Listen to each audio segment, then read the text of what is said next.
जितना समय भगवान की कथा को देते हैं, हम जितना समय परमात्मा के स्मरण को देते हैं, हम जितना समय भगवान की शिव चर्चा में लगाते हैं, जितना जितना समय हम भगवान को दे रहे होते हैं, उतना उतना समय परमात्मा भी हमारे लिए निकाल कर हमारे सम्मुख में खड़ा मिलता है।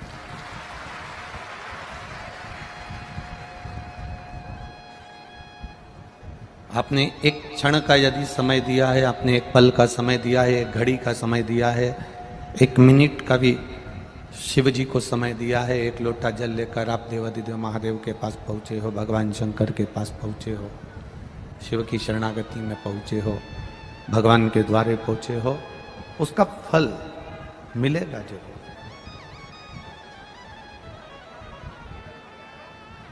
चतुराई और समझदारी,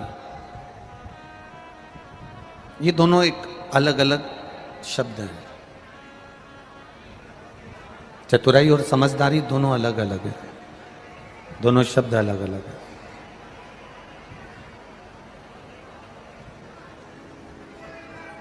आप किसी को धोखा दे रहे हो, आप किसी को अपशब्द कह रहे हो, आप किसी को ताना दे रहे हो, आप किसी के साथ में उसको बेवकूफ बनाकर थोड़ा सा धन ज्यादा इकट्ठा कर ले रहे हो, आप किसी को घाटा पहुंचाकर थोड़ा सा संपदा, थोड़ा सा धन एकत्रित कर ले रहे हो, इसको समझदारी नहीं कहेंगे।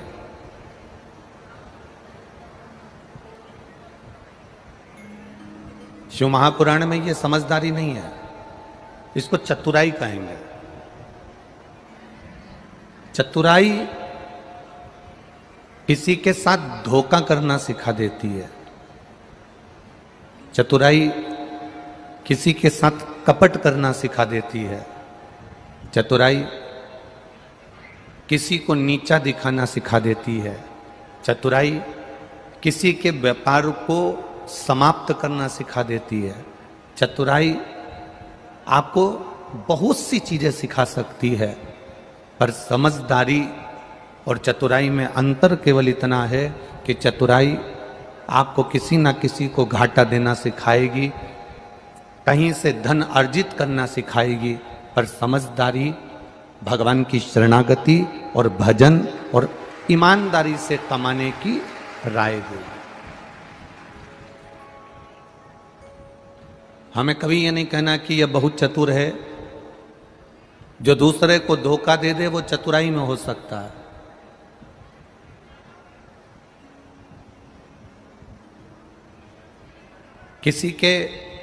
किसी व्यक्ति को बेवकूफ बना देना ये समझदारी नहीं है, इसको चतुराई कह सकते हैं। किसी के धन को खा जाना, इसको चतुराई कह सकते हैं। किसी की प्रॉपर्टी को अपना बना लेना, इसको चतुराई कह सकते हैं। पर समझदारी उसको कहा गया, समझदारी उसको कही गई कि आप कमाओ, धन लेकर आओ, पर किसी दूसरे का नहीं। आप बंगला बनाओ, पर किसी दूसरे की प्रॉपर्टी पर नहीं। आप जमीन बनाओ, पर किसी की कब्जा करी हुई नहीं। आप जो कुछ करो अपने परिवार के लिए, अपने घर के लिए, अपनी पत्नी के लिए, अपने बच्चों के लिए, अपने कुटुंब के लिए, अपने परिवार के लिए जो कुछ करना है सब करो, पर उसमें किसी का दिल ना दुखे, किसी का मन ना दुखे, किसी को दुख ना हो, इसको समझदारी कहा गया, इसको चतुराई नहीं कहा गया। इसको केवल समझदारी कहते हैं। इसको समझदारी कि आप ना अपने परिवार का बुरा होने दे रहे हो, ना आप दूसरे के परिवार का बुरा होने दे रहे हो। आप ना किसी अपने परिवार के व्यक्ति को तकलीफ में आने दे रहे हो, ना दूसरे व्यक्ति को तकलीफ में आने दे रहे हो। 33 कोटि देवी देवताओं में केवल एक देवाधिदेव महादेव एक ऐसे हैं जो दूसरे का भी भला कर रहे हैं और अपना भी भला कर रहे हैं। और अपने भक्तों से भी मेरा महादेव कहता है कि भूल से भी अपने शरीर के द्वारा, अपनी आत्मा के द्वारा, अपने चित्त के द्वारा, अपने मन के द्वारा, अपनी बुद्धि के द्वारा, अपने द्वारा किसी का दिल ना दुखे, किसी को कष्ट ना हो, किसी को तकलीफ ना हो। इस मन के द्वारा, इस चित्त के द्वारा, इस बुद्धि के द्वारा, इस शरीर के द्वारा, आपके द्वारा किसी का दिल नहीं दुखना चाहिए, किसी का मन नहीं दुखना चाहिए। हम तो यहां तक कहते हैं, शिव महापुराण यहां तक कहती है,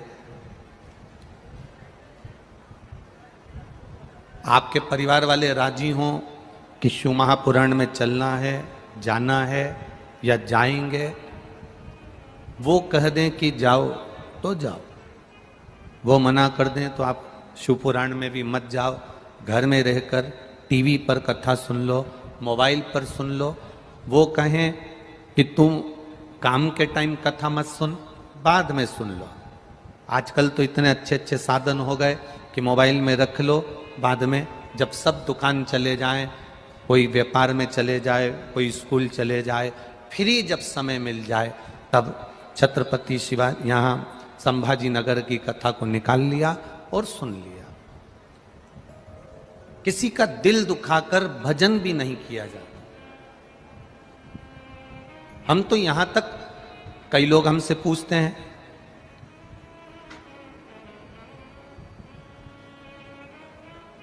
वो हितेश नारखेड़े ने कहा कि जजमान परिवार से व्रत करवाना पड़ेगा क्या गुरुजी? हमने कहा नहीं नहीं नहीं,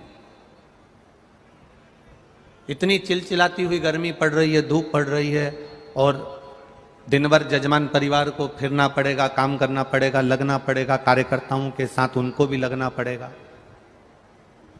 व्रत कर कर बैठ जाएंगे और शरीर में अगर बल कम हुआ तो वो कथा का रस तत्व ग्रहण नहीं कर सकते। छत्तीसगढ़ की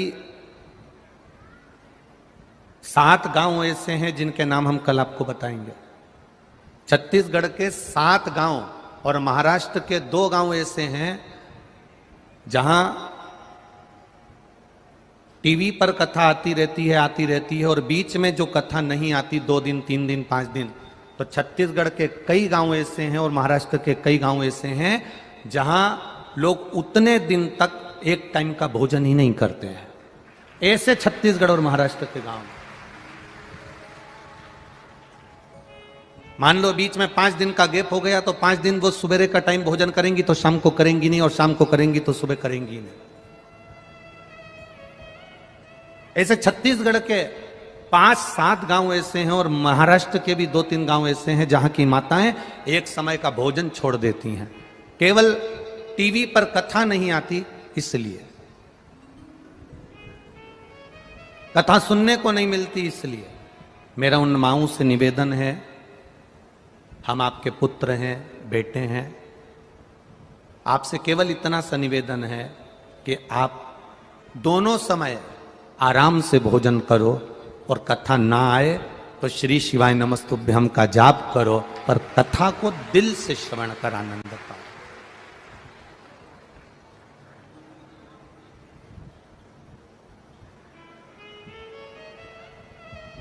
आप हृदय से कथा का रस तत्व ग्रहण करिए।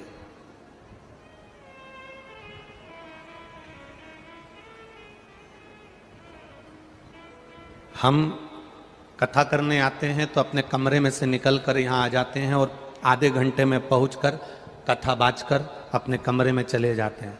जब साउंड अच्छा नहीं चलता, आप लोगों तक आवाज नहीं पहुंचती, तो दिल इसलिए दुखता है कि आप सुबह 6 बजे के बैठे इस कथा का इंतजार करते हो और आपके कानों में शब्द ना पहुंचे। तब दुख होता है कि इतने दूर दूर से आए हो, 1000 रुपए का डीजल पेट्रोल खर्च कर कर यहाँ आए हो। चलाने वाला तो कह देता है कि अब क्या करें, नहीं आ रही तो आवाज, परंतु समझना पड़ेगा कि ये भाव और श्रद्धा को लेकर बड़ी दूर दूर से आते हैं।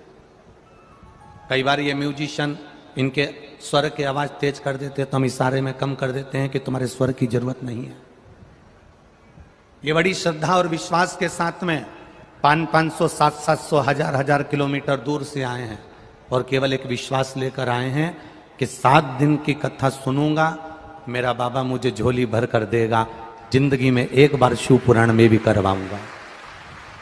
इनका विश्वास केवल इतना सा है कि जिंदगी में एक बार शिव महापुराण की कथा में भी करवाऊंगा। ये विश्वास है मेरा, ये भरोसा है मेरा, ये दृढ़ता है मेरी। पर छल से नहीं,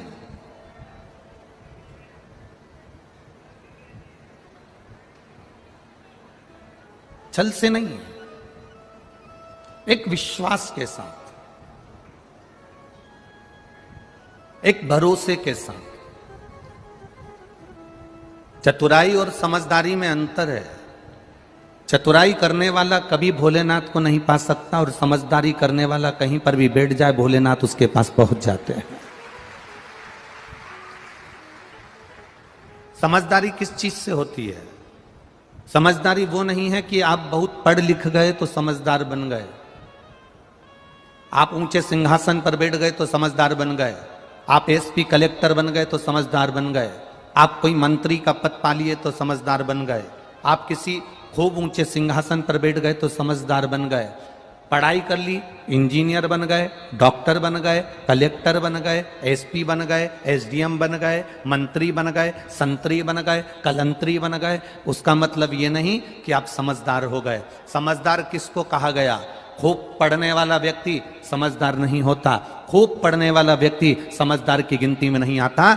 समझदार तब होता है कि डॉक्टर के ओहदे पर बैठने पर, इंजीनियर के ओहदे पर बैठने पर, मंत्री के ओहदे पर बैठने पर, ऊंचे सिंहासन के ओहदे पर बैठने पर, collector, SP, SDM, DSP, SSP, जो कमिश्नर आदि पद हैं, उन पर बैठने के बाद भी आप किसी के दुख को देखकर दुखी हो जाओ और सुख कर देखकर सुखी हो जाओ, तब समझना कि आप समझदार हो।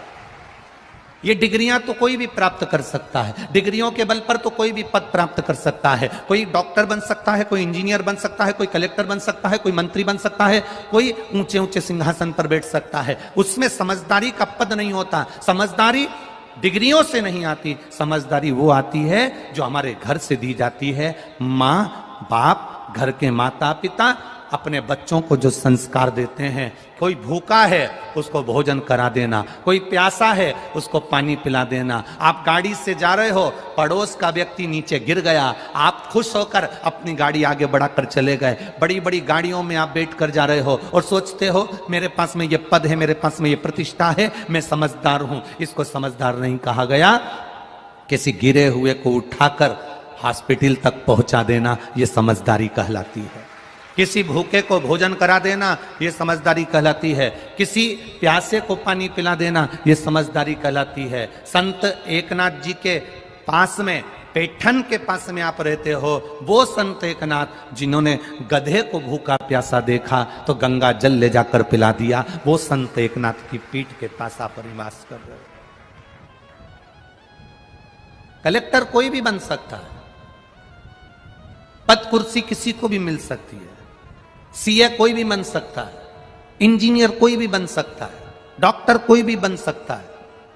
आप अच्छी पढ़ाई करो, एमबीए कोई भी कर सकता है, बीबीए कोई भी कर सकता है, ऊंचे सिंहासन पर कोई भी बैठ सकता है, फैक्ट्रियां कोई भी लगा सकता है। पर समझदारी का मतलब वो होता है कि किसी के दुख को देखकर आप दुखी हो जाएं और किसी के सुख को देखकर सुखी हो जाएं। पराये दर्द को अपनाए उसे इंसान कहते हैं, जो पराये का भी माल खुद खा जाए उसे हैवान कहते हैं। अब इंसान और हैवान में अंतर हो जाता है। जो दूसरे के दर्द को समझे, दूसरे के दुख को समझे, दूसरे के कष्ट को समझे, वो समझदारी है, उसे समझदारी कहते हैं।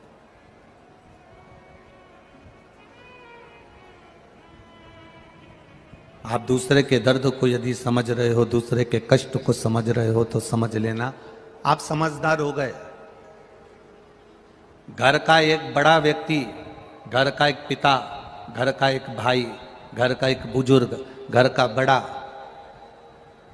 घर में बुजुर्ग व्यक्ति को, घर के बेटे एक बुजुर्ग व्यक्ति को सम्मान नहीं दे रहे। घर का बड़ा व्यक्ति एक बुजुर्ग व्यक्ति का आदर नहीं कर रहा। और घर का एक छोटा सा बच्चा अपने दादाजी को एक गिलास पानी भर कर दे रहा है, तो बाप समझदार कि बेटा समझदार? बोलो जम के बोलो जरा, समझदार है कि नहीं? पिता समझदारी क्यों नहीं कर रहा? क्योंकि पिता को लग रहा है कि मेरे पिताजी ने अपनी जायदाद छोटे बेटे को दे दी, जब इनने इतनी चतुराई करी तो मैं भी इनके साथ चतुराई करूंगा, नहीं देना पानी मेरे को। अब इसको चतुराई कहते हैं, पर जो छोटा सा बच्चा है उसके अंदर चतुराई नहीं आई है, छोटे से बच्चे के अंदर चतुराईता नहीं आई है। छोटे से बच्चे ने देखा मेरी दादी पूजन कर रही है, छोटा बच्चा उनके पास जाकर बैठ गया, बुझी हुई अगरबत्ती की डंडी पकड़कर वो भी घुमाने लगा। इसको समझदारी कहते हैं। दादी को प्यास लगी, पानी लाकर दे दिया। मां मना कर रही है, दादी के कमरे में मत जाना, उन्हें दमे की बीमारी हो रही है, उन्हें पीलिया हो गया, उन्हें टीबी हो गई, उन्हें ये हो गया, उन्हें वो हो गया। दादा के कमरे में मत जाना, दादा को खांसी चल रही है, उनको इन्फेक्शन हो रहा है। दादी के कमरे में मत जाना, उनको इन्फेक्शन हो रहा है। पत्नी ने अपने पति को रोक लिया, पति ने अपनी पत्नी को रोक लिया, देवरानी ने जेठानी को रोक लिया, पर घर का एक छोटा सा बच्चा ऐसा होता है जिसको बीमारी का भी भान नहीं होता। वो अपने दादा दादी से प्रेम करता है, इसलिए उनके कमरे में दौड़कर चले जाता है। चतुराई तुमको आती होगी, पर उस बच्चे को चतुराई नहीं आती महाराज। आज कथा में लोगों को थोड़ा बुरा लग सकता है, पर एक बात कहना चाहेंगे।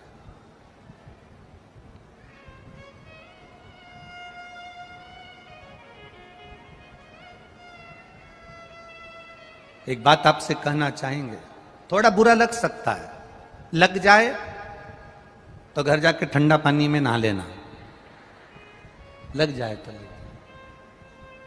पहले के समय में, पहले के जमाने में दरवाजे पर एक व्यक्ति को बिठाया जाता था कि अंदर कोई कुत्ता ना आए। बोलो सही है कि गलत है? कोई जीव जानवर अंदर ना आए। पहले के समय में एक चौकीदार, एक व्यक्ति को, मनुष्य को, इंसान को बिठाया जाता था कि अंदर कोई कुत्ता ना घुस जाए, अंदर कोई जानवर ना घुस जाए, अंदर कोई जीव जंतु प्रवेश ना कर जाए। आज के जमाने में दरवाजे पर कुत्ते को बिठाया जाता है कि कोई इंसान अंदर प्रवेश ना कर जाए। बदलाव देखिए, कितना बदलाव है। कुत्ते को साबुन से नहला रहे हो और अपने आप को गौरव महसूस कर रहे हो कि मैंने कुत्ता नहलाया। कुत्ते की चेन पकड़कर, कट का चड्डा पहनकर, क्या बोलते हैं भगवान, हम तो जानते भी ना है। हाँ वो समझ गए ना, तुम लोग समझ गए ना, बस इतना इतना बरबुंडा, इतना इतना। अब उसको पहनकर, टी शर्ट पहनकर सवेरे सवेरे मॉर्निंग वॉक में कुत्ता घुमा रहे, तो अपने आप को ऐसा महसूस कर रहे कि मैं दुनिया का सबसे बड़ा सेठ हूं। पर देखने में ऐसा लगता है कि तुम कुत्ते को घुमा रहे हो कि कुत्ता तुम्हें घुमा रहा है। समझ नहीं आता, समझ नहीं आता। आज के तो कुत्ते भी समझ में नहीं आते कि इनका मुंह किधर है और पूंछ किधर है। कुत्ते ही समझ में नहीं।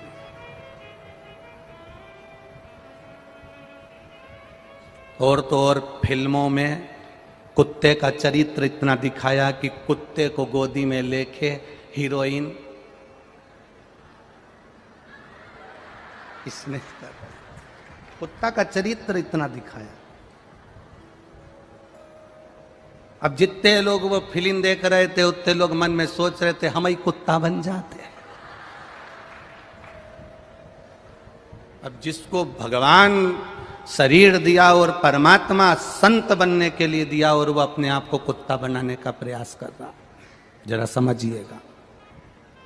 थोड़ा बुरा जरूर लगेगा, पर एक निवेदन करेंगे, जितना प्रेम आप कुत्ते को देते हो, जितना समय आप कुत्ते को देते हो, जितना प्रेम आप कुत्ते से करते हो, समय पर रोटी देना, बिस्कुट देना, दवाई देना, नहलाना, चैन से बांधना, अंदर लाना, बाहर ले जाना, घुमाना, गाड़ी में ले जाना, जितना समय आप कुत्ते को देते हो, उसमें से 10% समय घर के बुजुर्गों को दे दोगे तो जिंदगी संवर जाएगी।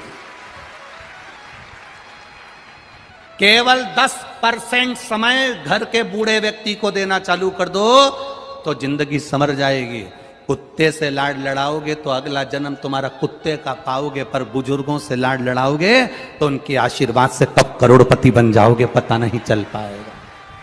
उनका आशीर्वाद, उनका हाथ तुम्हारे सिर पर पड़ेगा तो तुम्हारी जिंदगी सार्थक हो जाएगी, तुम्हारा जीवन धन्य हो जाएगा।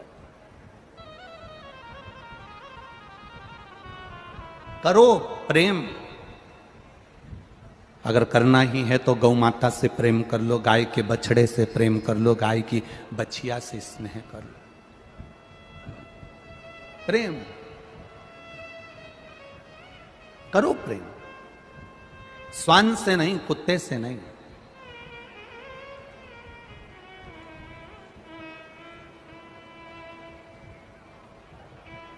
मत बुरे कर्म कर बंदे वरना पछताएगा, भगवान की आंखों से तू बच नहीं पाएगा, तू बच नहीं पाएगा।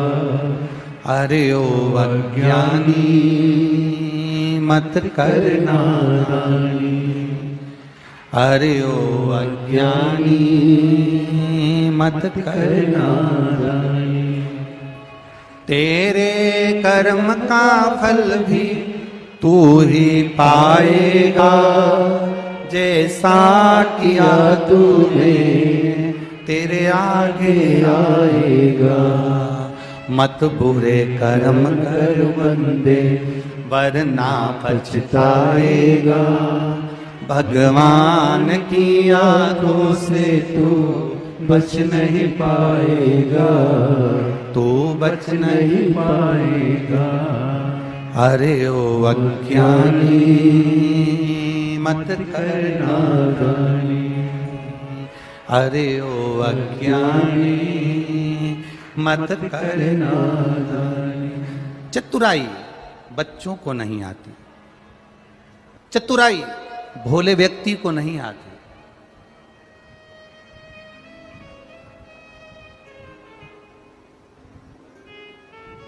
चतुराई मेरे महादेव को भी नहीं आती। भस्मासुर ने वर मांगा, ऐसा वर दे दो मैं जिस पर हाथ रखूं वही भस्म हो जाए। अगर चतुराई आती तो भस्म होने का आशीर्वाद देते क्या? नहीं। भोले थे, चतुराई नहीं आती। समझदारी थी मेरे भोलेनाथ में, पर उन्होंने वर दे दिया तू जिस पर हाथ रखे वही भस्म। चतुराई थी उस भस्मासुर में जो शिवजी पर ही हाथ रखने चला गया। चतुराई थी भस्मासुर में तो वो शिवजी पर हाथ रखने चला गया। शंकर जी दौड़ते दौड़ते दौड़ते दौड़ते दौड़ते दौड़ते भगवान विष्णु के पास पहुंच गए, क्योंकि उनको मालूम है ये भी चतुर है तो उसका नाम भी चतुर नारायण है, मैं उसके पास चले जाता हूं। अगर ये चतुर है तो मैं चतुर नारायण के पास चले जाता हूं, और चतुर नारायण के पास पहुंच गए।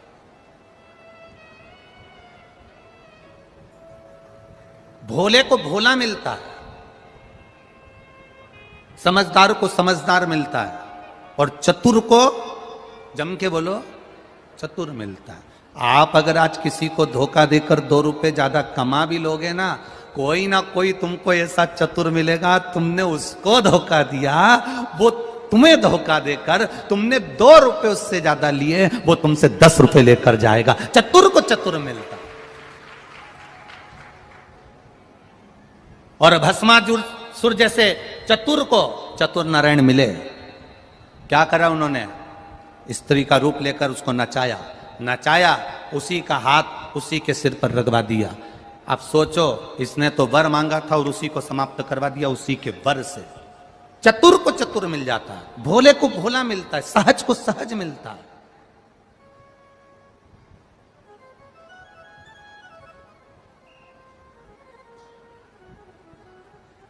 जिनको लगता है मेरी शादी होगी तो ना जाने सास कैसी मिलेगी।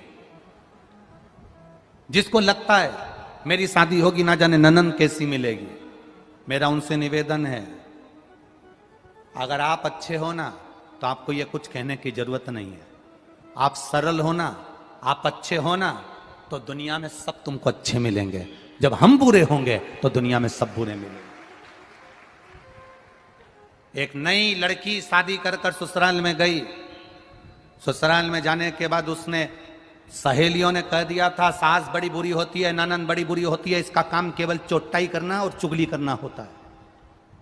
ननंद का काम केवल चुगली करने का है, देवर का काम केवल घर में बैठ के खाने का है, बहू का काम पूरे जिंदगी भर पिसाने का है। ये सहेलियों ने दिमाग में भर दिया, किटी पार्टी में जा जाकर भर दिया दिमाग में। तेरी सास बुरी, ससुर बुरा, जेठ बुरा, देवरानी बुरी, जेठानी बुरी, ननंद बुरी। लड़की शादी कर कर जैसे ही ससुराल पहुंची उसके दिमाग में फंसा हुआ था सास बुरी होती है। सास ने उसको कहा बेटा सुनो, हाथ में बहुत सारी सोने की चूड़ियां हैं, मेहमानों ने दी, हमने दी, तुम्हारी मम्मी ने पापा ने दी, तुम एक काम करो, काम करोगी, आटा वगैरह उसनोगी, करोगी, हाथ की चूड़ियां थोड़ी सी उतार कर रख दो, लाओ मैं संभाल के रख देती हूं, लाओ मैं संभाल के रख देती हूं। सास ने भला सोचा, इसको लगा सास तो लोभी है, मेरे हाथ की चूड़ियां ले रही है। बेटा अलमारी में साड़ियां ज्यादा हैं, मैं ननंद को भेज देती हूं तुम्हारी, उसको दे देना, वो दूसरी अलमारी में रख देगी। इसको लगा ननंद चोर है, चुगलखोर है। ससुर ने शाम को कहा बेटा कल तुमने भिंडी की सब्जी बना ली थी, आज तुम टमाटर की सब्जी बना लेना। इसको लगा ससुर बड़ा लोभी है।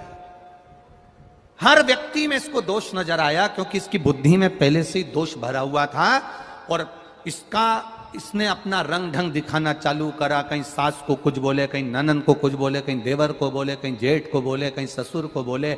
सब इससे बात करना बंद कर दिए, दूर हो गए। अभी शादी करी 15-20 दिन हुए, ये बहू ऐसा क्यों कर रही है, आखिर इसको क्या पड़ गया ऐसा, समझा रहे हैं, समझ नहीं रही। ये विदा लेकर अपने पिताजी के घर गई। माँ ने पूछा बेटा तेरे ससुराल वाले मिले होंगे, कैसे लगे सब? बेटी ने कह दिया सास नंबर 1 की बेकार, ससुर लोभी, ननंद चुगलखोर, देवर मक्कार बैठे बैठे खाता है, जेठ और बुरा, जेठानी सबसे गंदी, और मेरा पति वो तो राक्षस है।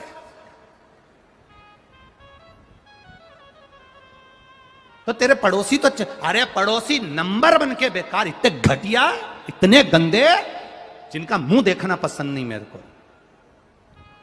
मां समझ गई, पड़ोसी तो अच्छा लगता ना, इतने बड़े परिवार में कोई तो ठीक नजर आता ना, पर दिक्कत केवल इतनी सी है जो काले कलर का चश्मा लगाता है उसको सब काले नजर आते हैं, जो पीले कलर का लगाता है उसे पीले दिखते हैं, जो नीला लगाता उसे नीले दिखते हैं, जो लाल लगाता उसे लाल दिखते हैं, जो खुद अंदर से बुरा होता है उसे सारा विश्व बुरा नजर आता है। ये सृष्टि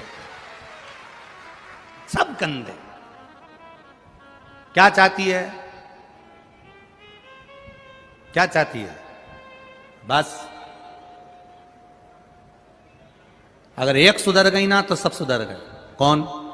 मेरी सास की बहुत चलती है मां, मेरी सास का मुंह बंद कर दो बस, या ऐसा मुझे स्लो पॉइजन दे दो कि ये धीरे धीरे करके मर जाए। सास इसकी मां जो थी उसने अपने पति से कहा जो डॉक्टर था, तुम्हारी बेटी को स्लो पॉइजन चाहिए सास के लिए। डॉक्टर कभी किसी को मारना नहीं चाहता, जब तक दम लगती है उसको बचाने का प्रयास करता है।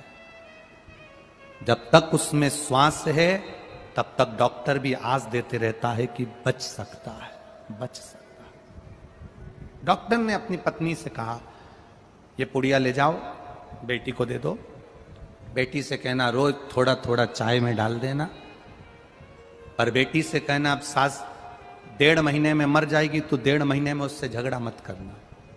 अब मरने तो वाली है ना, तो उससे प्रेम करना, जो बन सकता वो बोले भी तो तू चुप रह लेना, वो आड़ा टेढ़ा कहे तू मौन रहना, ठीक है।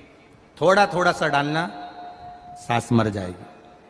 बहू फिर पहुंची ससुराल, चाय बनाती, उसमें थोड़ी सी डालती, सास को दियाती। सास कुछ भी बोलती, बहू सुन लेती। सास को अच्छा लगा कि अपने माँ के घर गई थी तो माँ ने कुछ सिखा दिया, सुधर गई, अच्छी हो गई। आज सास ने कहा चल मैं तुझे बाजार ले चलती हूँ, तेरे पाँव की चप्पल बेकार हो रही है, दिला लाती हूँ। चप्पल दिलाने गई तो सूट भी दिला लाई, कपड़े भी दिला लाई। उसने कहा माँ मेरे हाथ की अंगूठी खराब हो गई, माँ ने उसको तुड़वा के दूसरी बड़ी सारी बनवा दी। चल, सास बहू में 15 दिन में इतना प्रेम हो गया, इतना प्रेम हो गया, इतना प्रेम हो गया। बेटी दौड़कर अपनी माँ के पास वापिस मायके जाकर कहती है माँ पिताजी से कह दो मैं अपनी सास को मरता हुआ नहीं देखना चाहती, उसको वापिस जिंदा कर दे। हम सुधर गए, हम अपने आप को संवार लें। ना सास बुरी होती है, ना बहू बुरी होती है। बुरा समय होता है, वक्त होता है, उस समय को थोड़ा सा टाल दीजिए, अपने आप आपकी जिंदगी संवर जाएगी, अपने आप आपका जीवन संवर जाएगा।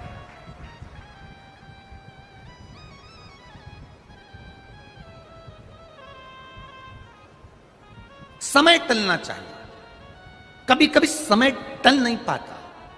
कल शाम को 7 बजे उड़ीसा में एक ट्रेन हादसा हो गया। 250 लोगों के प्राण चले गए और 900 लोग हॉस्पिटल में पड़े हुए हैं। आपको और हमको भगवान से यही प्रार्थना करना है कि जो हॉस्पिटल में पड़े हुए हैं, मेरे महादेव महामृत्युंजय बनकर चले जाओ और उनको ठीक कर कर उनको अपने घर पहुंचा दो। जो शांत हो गए, मेरे देव अधिदेव महादेव उनको अपने चरणों में स्थान प्रदान करें।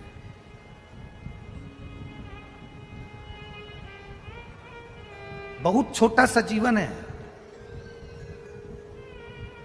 उस ट्रेन हादसे में भी जितने लोग गए होंगे, कई लोग वहां पर एंजॉय करने गए होंगे। कोई उड़ीसा घूमने जा रहा होगा, कोई चेन्नई घूमने जा रहा होगा, कोई कोलकाता घूमने जा रहा होगा। गर्मी का छुट्टी है, अपने बच्चों अपने परिवार के साथ एंजॉय करने जा रहे होंगे, घूमने फिरने जा रहे होंगे, खूब एंजॉय के हिसाब से निकले होंगे। उनको ये नहीं मालूम होगा कि हमारे साथ में घटना घट जाएगी और हम मर जाएंगे। किसी को नहीं मालूम। 2 कदम भी आप घर से निकल रहे हो, आपको नहीं मालूम कि आपके साथ में क्या होना है।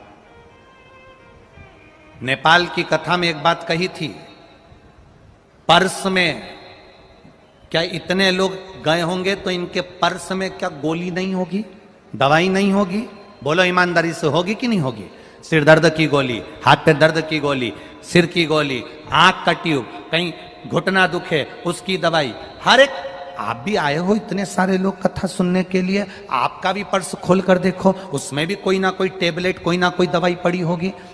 घर से निकलो, दवाई लेकर निकलो चाहे ना निकलो, पर माता पिता के चरण छूकर जरूर निकला तो दुआ साथ चलेगी तुम्हारे। महादेव को 1 लोटा जल चढ़ाकर चलना तो दुआ साथ चलेगी तुम्हारे साथ।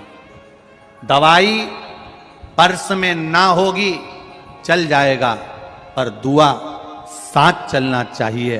दुआ साथ चलेगी तो दवाई की जरूरत नहीं पड़ेगी और पार उतर जाओगे, निश्चित है।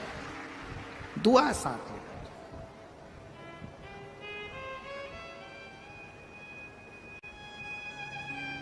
भजन के बल को बढ़ाओ। जीवन का कोई भरोसा नहीं है, कोई सार तत्वता इस शरीर की है ही नहीं।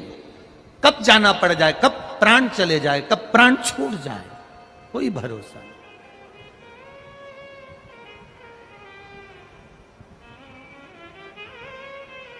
श्वास रुक जाएगी चलते चलते, क्षमा बुझ जाएगी चलते चलते, दम निकल जाएगा रोशनी का, क्या भरोसा है इस जिंदगी का। ये जीवन का कोई भरोसा नहीं, कोई भरोसा नहीं। कोई कहे आपसे भगवान को पाने के लिए भूखे रहना पड़ेगा, कोई कहे आपसे, हम तो यहां तक कहते हैं कि एकादशी का व्रत भी करो तो भूखे मत रहो, दिन भर चरो और एकादशी करो। हम तो यहां तक कहते हैं खिचड़ी खा ली, फिर भूख लगी चिप्स खा जाओ, चिप्स खाने के बाद भी भूख लगे 1-2 घंटे बाद तो पपीता खा जाओ, पपीता खाने के बाद भी भूख लगे तो 2-4 सेव फल निपटा जाओ, उसके बाद भी भूख लगे तो 1 गिलास दूध गर्म करके फिर पी जाओ, फिर भूख लगे तो राजगिरा की पूड़ी बनाकर खा जाओ, और भूख लगे तो आलू को उबाल के उसको पीस के उसका हलवा बना के खा जाओ, और भूख लगे तो 1-2 किलो केला, पपीता, सेव फल और खा जाओ, पर भूखे मत रहो। तुम तो खूब आराम से खाओ, दिन भर चरो और एकादशी करो, पर भगवान की भक्ति में कमी मत लाओ। भगवान के भजन में कमी नहीं आना चाहिए तुम्हारे। तुम भूखे रह जाओ और भगवान का भजन ना करो। कोई कोई व्रत ऐसा होता है जिसमें आप लोग भूखे रहते हो, जैसे वो करवा चौथ का व्रत रहता है, उसमें तुम लोग कितने भूखे रहते हो, कितने। एक बार कोई इंटरव्यू ले रहा था करवा चौथ के व्रत का टीवी पर, तो पत्नी से इंटरव्यू लेने की जगह वो पति से इंटरव्यू ले रहा था। आप कुछ बोलिए करवा चौथ के लिए। उन्होंने अपना उत्तर दिया, ये सब बोला। बाद में पति उठकर गया, छत पर वापिस आया तो इंटरव्यू वालों ने पूछा तुम कहां गए थे, तो कि चांद देखने गया था। तो कि व्रत किसका है, पत्नी का। तो तुम चांद देखने काय को जा रहे हो, उसने सुबह से मुझे कुछ खाने नहीं दिया है, भगवान से प्रार्थना कर रहा हूं तू निकल जा, ये एक बार तुझे देख लेगी तो मुझे खाने को दे देगी। ये मैं उससे बोली थी कि जब मैं भी नहीं खा रही तो तुम काय को खा रहे, इसलिए मुझे खाने को नहीं। मैं भगवान से प्रार्थना कर रहा हूं कि चंद्रदेव तुम निकल जा।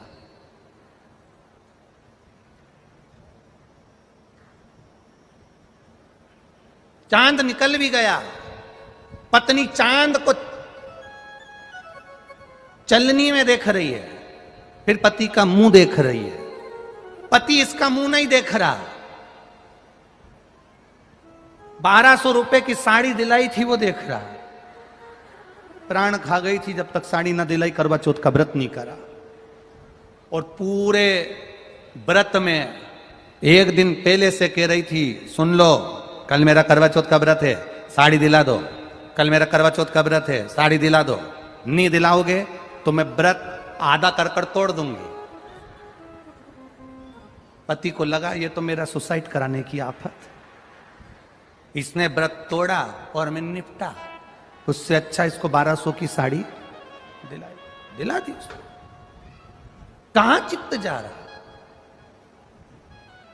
अलमस्त रहकर, खुश रहकर, प्रसन्न रहकर भगवान का भजन कर, दुखी होकर नहीं।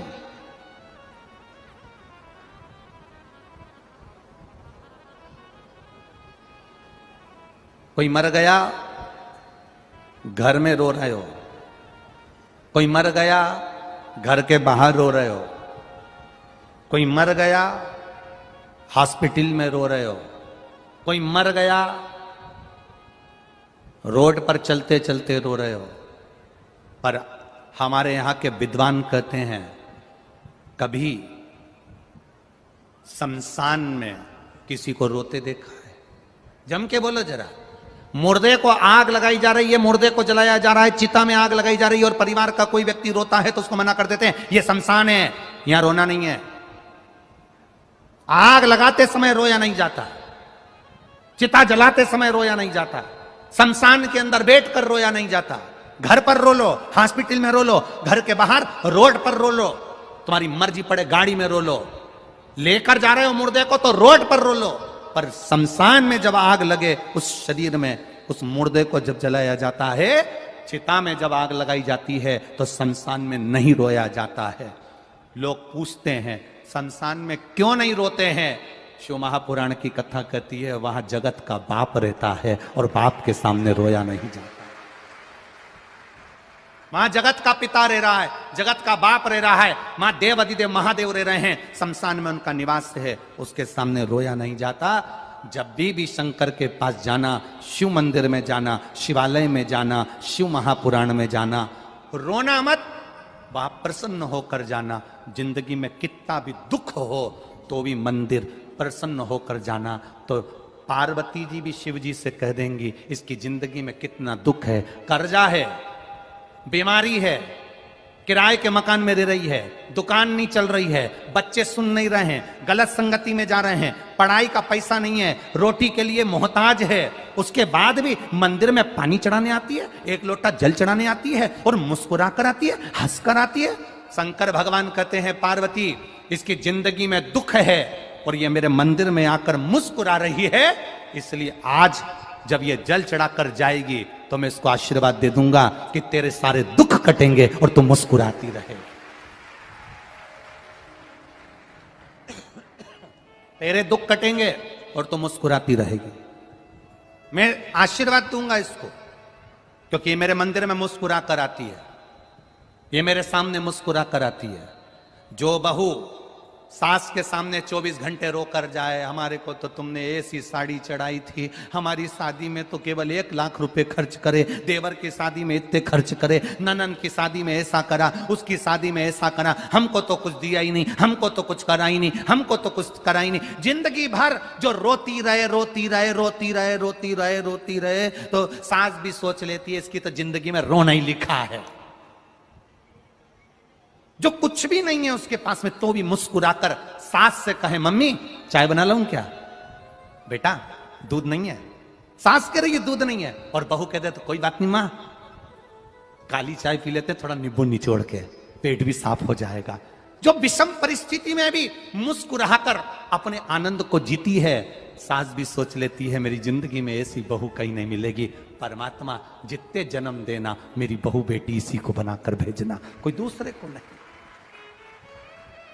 विषम परिस्थिति में भी जो समता ढूंढे, विषम परिस्थिति में भी जो सुख ढूंढे, विषम परिस्थिति। जब पहली बार माता पार्वती जी शादी कर कर आई कैलाश धाम पर, शादी करके आने के बाद उन्होंने जब कैलाश धाम पर देखा तो कहीं उनका रहने के लिए जगह ही नहीं थी। अब कैलाश में कहां जगह रहने के लिए? आज भी कैलाश में कहां जगह है रहने के लिए? आप चले जाओ कैलाश पर्वत, कैलाश मानसरोवर की जिन्होंने यात्रा करी होगी उनको मालूम होगा, नीचे मानसरोवर में तो रुक सकते हो पर कैलाश पर नहीं रुक सकते। आपकी मर्जी हो तो आप जाके रह सकते हो, 4-6 महीने रह के बता दो कैलाश के पास, ऊपर मानसरोवर में नहीं, ऊपर। कहां रहने की जगह? पार्वती मैया विवाह कर कर आई तो कैलाश पर कहीं रहने की जगह नहीं थी। माता पार्वती जी शिव जी के पास आकर बैठ गई। बैठने के बाद देवादिदेव महादेव ने पार्वती को देखा और पार्वती को देखकर पूछा, पार्वती तुम आज जब मेरे साथ शादी कर कर आई, नंदी पर बैठकर आई तो बोलती रही,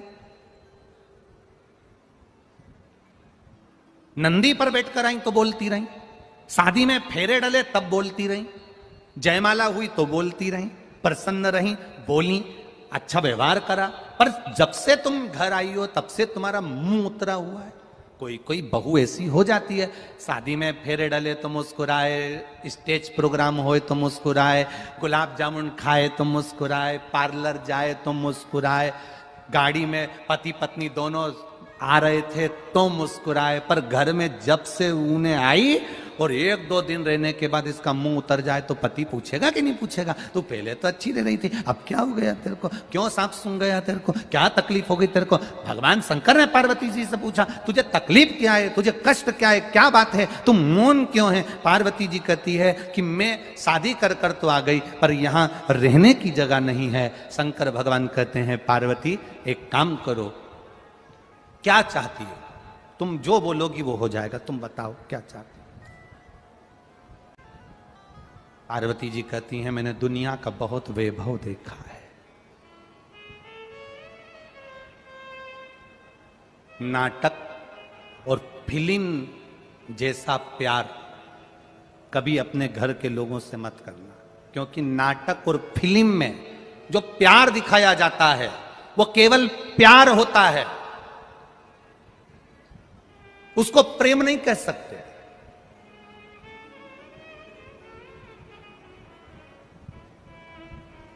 उसको प्रेम नहीं कह सकते।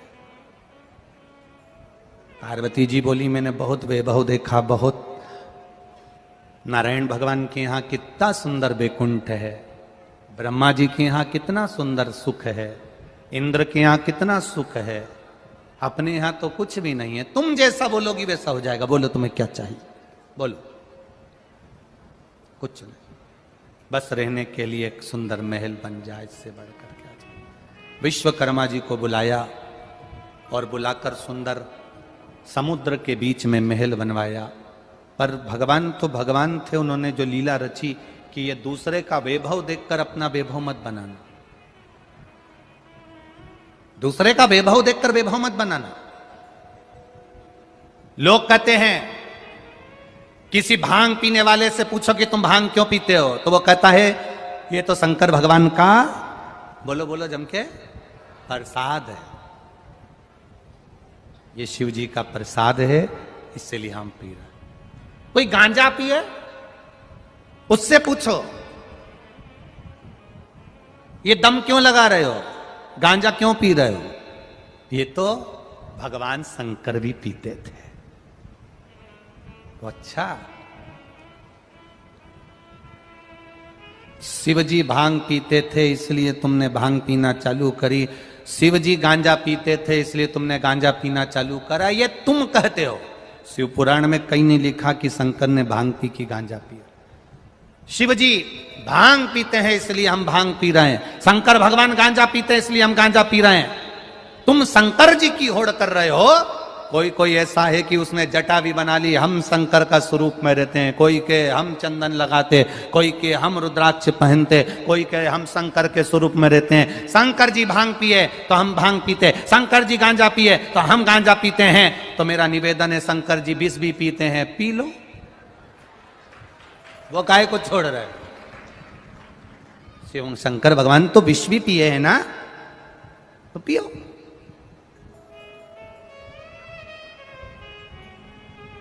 दान, वैराग्य और आत्महत्या झटके से होती है। क्या क्या चीज, जम के बोलो जरा। दान, वैराग्य, वैराग्य से मतलब है भजन करना, सबसे दूर रहकर स्मरण करना, वैराग्यता। दान, वैराग्य और आत्महत्या झटके से हो जाती है, झटके से। आत्महत्या करने जा रहे हो, मरने जा रहे हो, और मरते मरते एकदम विचार आ गया, मेरी पत्नी और बच्चे का क्या होगा, नहीं मरा, वापिस आ गया, और विचार ही नहीं करा और मर गया तो मर गया। दान करने के लिए चले, एक कटोरी चावल लिया, एक 10 रुपए लिए, 50 रुपए लिए, 100 रुपए लिए, 500 रुपए लिए, 1000 रुपए लिए। दान करने के लिए विचार आया मन में, टीवी पर कथा सुन रहे थे, मोबाइल पर कथा सुन रहे थे, यहां बैठकर कथा सुन रहे थे, और मन में आया मेरा भी मन करता है कि 500 रुपए, 50 रुपए, 100 रुपए, 200 रुपए में दे दूं। बस तुमने विचार करा और मन से, हाथ में मोबाइल आया और तुमने दिया, या बैंक में गए या कहीं गए और दे दिया तो दे दिया। और फिर विचार आया कि मैं दान करूंगा, और मन में आया कि मुझे दान करना है, और दान करने जैसे ही चला, इतने में मन में आया कि अब मैं थोड़ा 7 दिन की कथा पूरी सुन लूं, इसके बाद दान करूंगा। इतने में मालूम पड़े 500 रुपए पल्लू में बांध के लाई थी दान करने के लिए, आखिरी दिन दूंगी, आखिरी दिन दूंगी, आखिरी दिन दूंगी। इतनी मालूम पड़ा 7 दिन में ना जाने किसने पल्लू भी खोल लिया, लेके भी निकल गया। अब रो रही मैं तो दान करने के लिए 500 रुपए लाई थी, पड़ोसन से कह रही मैं 500 रुपए लाई थी दान करने, तो करे नहीं, आखिरी दिन करती, आखिरी दिन। 7 दिन निकाले, ये जिंदगी के 7 दिन। शिवपुराण कितने दिन की, भागवत कितने दिन की, जन्म कितने दिन में हुआ अपना, रविवार, सोमवार, मंगलवार, बुधवार, गुरुवार, शुक्रवार, शनिवार, रवि, और बस ये 7 दिन। विवाह हुए तो फेरे कितने डले? 7। भगवान कृष्ण ने जो पर्वत उंगली पर उठाया वो कितने कोस का था? 7 कोस। कितने दिन तक उठाया? 7 दिन तक। विवाह 7 दिन का, जन्म 7 दिन में, मरोगे भी रविवार, सोमवार, मंगलवार, बुधवार, गुरुवार, शुक्रवार और शनिवार। 7 दिन। रविवार को जन्म हुआ, सोमवार को बड़े हुए, मंगलवार को ब्याह हुआ, बुधवार को बच्चे हुए, गुरुवार को बीमार पड़े, शुक्रवार को हॉस्पिटल गए, शनिवार को निपट गए। पूरे दिन ऐसे ही निकल गए। भजन कब करा? भजन कब किया?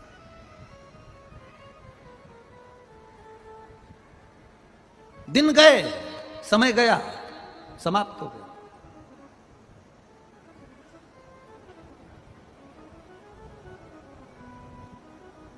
आज कितने दिन की कथा हो गई है?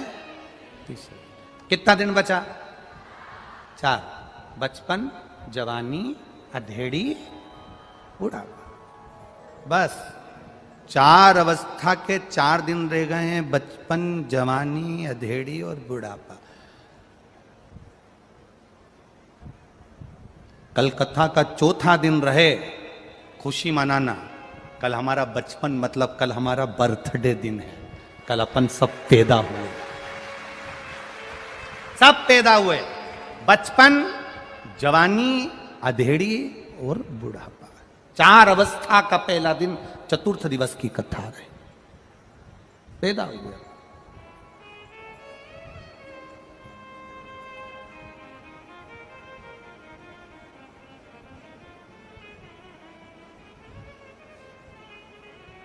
कितना सुंदर संवाद है।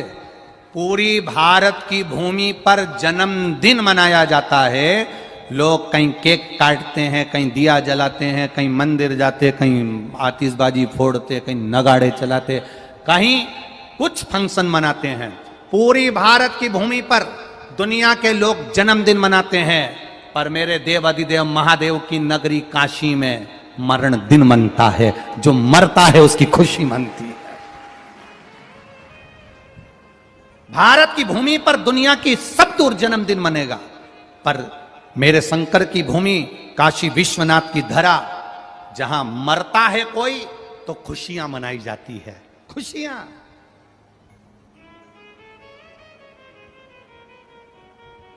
क्यों? क्योंकि काशी में मरने वाले को गुरु मंत्र मेरे महादेव देकर भेजते हैं। उसका फिर पृथ्वी पर जन्म नहीं होता, वो तर जाता है। जन्म और मृत्यु के प्रपंच से छूट जाता है। गया गया।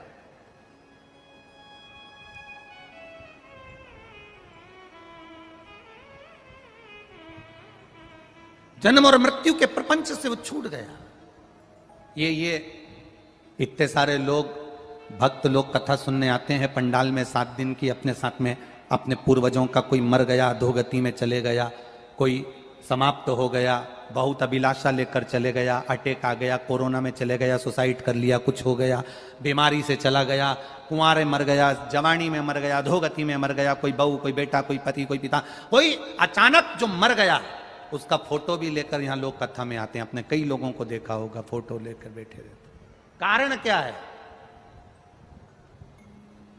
कारण क्या है कि ये फोटो लेकर कथा में बैठी हुई हैं? ये फोटो लेकर कथा में बैठे हुए हैं। बाकी की कितनी कथा आप लोग टीवी पर देखते हैं। जितनी आप टीवी पर कथा देखो, चाहे भागवत जी सुनो, चाहे रामायण जी सुनो, चाहे देवी भागवत सुनो, कितनी भी कथा सुनना, उसमें आपको ये फोटो लेकर बैठा हुआ कोई नहीं मिलेगा। अपने अपने पूर्वजों का, अपने अपने पितरों का, अपने अपने घरे गए हुए जीवों का फोटो लेकर किसी कथा में कोई नहीं मिलेगा। केवल एक शिव महापुराण में लोग फोटो लेकर बैठे रहते हैं। उसका कारण क्या होता है? क्या कारण? केवल एक कारण, जो पार्वती जी से महादेव ने कहा था, पार्वती ये तुम रुका जो चंचुला को कथा सुना रहे हैं, ये तुम रुका जो चंचुला को कथा सुना रहे हैं, ये कथा कोई साधारण नहीं, जिसके जजमान आप और हम बनकर बैठे हैं। ईश्वर जी गोरा जी बनकर, गणा और गोर बनकर बैठे हैं। सुनो पार्वती, जिस स्थान पर शिव महापुराण की कथा होती है, जो उस कथा को श्रवण करने के लिए जाता है, उसके घर के जीव उसके साथ कथा श्रवण करने के लिए पहुंचते हैं। जब कथा पूरी हो जाती है तो उन जीवों का कल्याण अपूर्व हो जाता है। अपने आप सारी पुराणे तुम्हारी 7 पीढ़ी को तार सकती है, पर शिव महापुराण के लिए उज्जैन के ऋणमुक्तेश्वर मंदिर की दीवार पर पत्थर पर अंकित कर कर लिखा कि केवल एक शिव महापुराण की कथा ऐसी है, शंकर भगवान का गुणगान ऐसा है, शिव तत्व ऐसा है, शंकर भगवान की शिव महापुराण ऐसी है जो 7 पीढ़ी नहीं 71 पीढ़ी को तार देती है। केवल एक शिव महापुराण की कथा जो सुनता है, सुनकर जो बाहर निकल कर जाता है, अपने अपने गांव में कथा सुनने के बाद अगर आप जाते हो, आपके शरीर से जो हवा छू कर भी निकल जाती है, तो वहां पर भी जो जीव तड़प रहा होता है, पड़ा हुआ होता है, उसका भी कल्याण हो जाता है, उसकी भी मुक्ति सहज हो जाती है।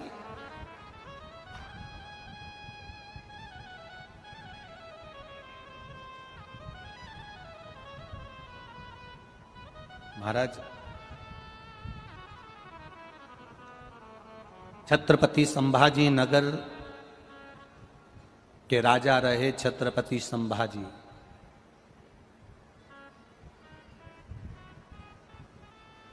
जितना कष्ट छत्रपति संभाजी महाराज ने नहीं झेला होगा, उससे 1000 गुना ज्यादा कष्ट छत्रपति संभाजी महाराज की धर्मपत्नी येसुबाई ने झेला था। येसुबाई ने झेला था, छत्रपति संभाजी की धर्मपत्नी। छोटे से बच्चे को लेकर कारागार में डाल दिया गया था। सालों साल बैठी रही। महादेव की उपासक थी, शिव की उपासक। हिम्मत नहीं आ रही थी। येसुबाई ने हिम्मत नहीं आ रही। इन उपद्रवियों ने उनको बंद कर दिया, रख दिया, जेल में डाल दिया, छोड़ा नहीं। बेटे को छोड़ दिया, पर येसुबाई को नहीं छोड़ा था। कितना कष्ट झेला होगा वो येसुबाई ने, कितना कष्ट।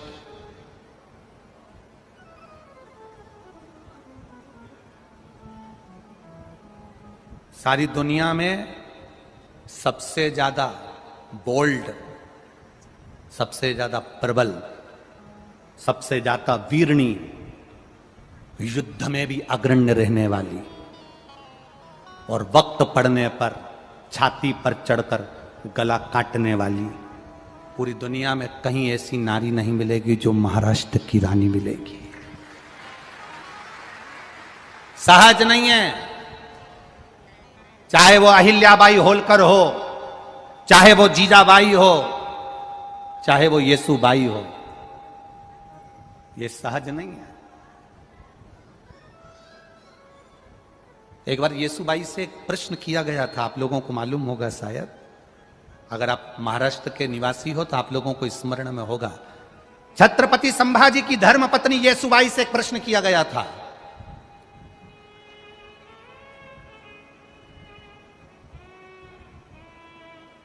छत्रपति संभाजी की धर्मपत्नी येसुबाई से प्रश्न किया एक बार।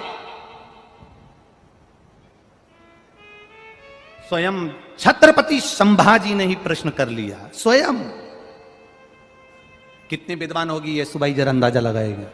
सभा बैठी थी, येसुबाई पास में बैठी थी, और छत्रपति संभाजी के उस नगर में प्रश्न किया गया येसुबाई से। आज छत्रपति संभाजी के इस नगर में वो प्रश्न आपके सामने हम भी दे रहे हैं, और उसका उत्तर जो येसुबाई ने दिया वो भी हम दे रहे हैं।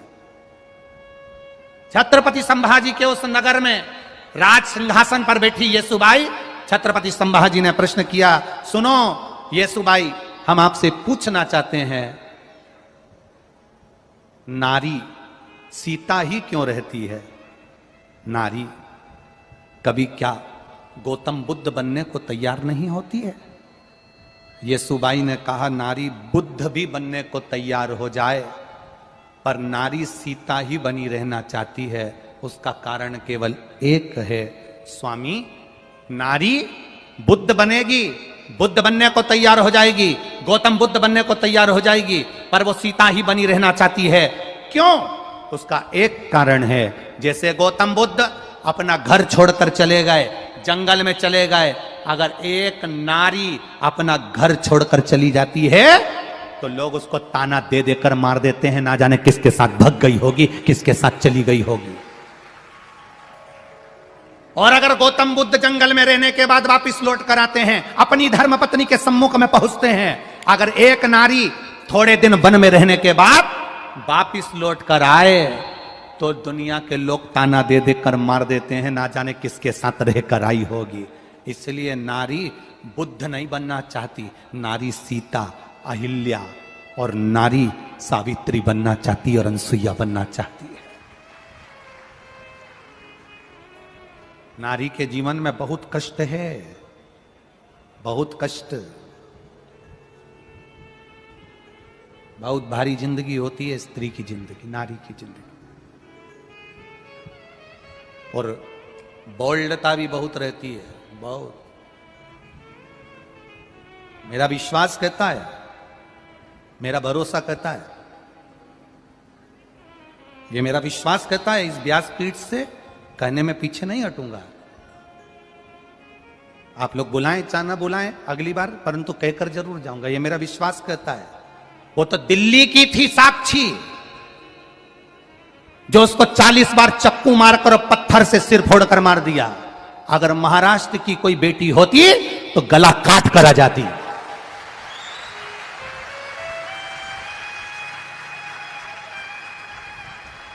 अगर महाराष्ट्र की कोई बेटी होती तो गला काट कर आती। जीजाबाई बनकर जो शिवाजी को महल पर चढ़ा देती है, अकेले की सेना तैयार कर कर एक तरफा राज देकर शिवाजी को छत्रपति बना सकती है, जो अपने पोते को छत्रपति बना सकती है, वो गला उतारना भी जानती है। वो गला उतारना भी जानती है। कभी अटैची में मिल रहे हैं लाशें, कभी फ्रीज में मिल रही है, कभी रोड पर मारे जा रहे हैं। खुशी तो उस दिन होगी, बोलो, क्या केवल तुम्ही ने प्रेम किया है? उसने गलती देखी, तुम्हें मार दी। तुम्हें तो कोई गलती दिखती होगी कभी जिंदगी में, तुम्हें भी तो गलती दिखती होगी। क्यों? प्यार में और प्रेम में अंतर है। प्यार में खून खच्चर होता है, पर प्रेम में खून खच्चर नहीं होता। आपसे निवेदन है, बच्चों को काला धागा बांधते हो कि वो बुरी नजर से बच जाए। इस व्यासपीठ से कहेंगे, बुरी नजर से बचाने का प्रयास करते हो तो बुरी संगत से बचाने का भी प्रयास करना। अपने बच्चों को अच्छा मार्ग देना, सतमार्ग दीजिए अपने बच्चों।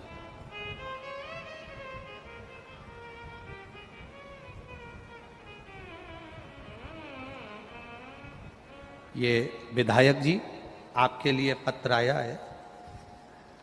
आपके लिए बहुत पत्र आए हैं विधायक जी। ये पत्र लिखा है किसी बेटी ने, यहीं रहते हैं सारे पत्र, आप पढ़ सकते हो। उस पत्र में विधायक जी के लिए, प्रदीप जी जायसवाल जी के लिए उसने लिख कर दिया कि हिंदू धर्म सम्राट के रूप में हैं हमारे जायसवाल जी, उनको मैं धन्यवाद देता हूं। तो पत्र में लिखा, पत्र में जब वक्त पड़ता है, जब जरूरत पड़ती है, तब सामने जाकर खड़े हो जाते हैं। हम भी यही कहना चाहेंगे आपसे, चतुराई नहीं, समझदारी रखिए। समझदारी में दुखी व्यक्ति को दुखी देखकर अपन खुद दुखी हो जाते हैं, और सुखी व्यक्ति को सुखी देखकर अपन स्वयं सुखी हो जाते हैं। स्वयं सुखी।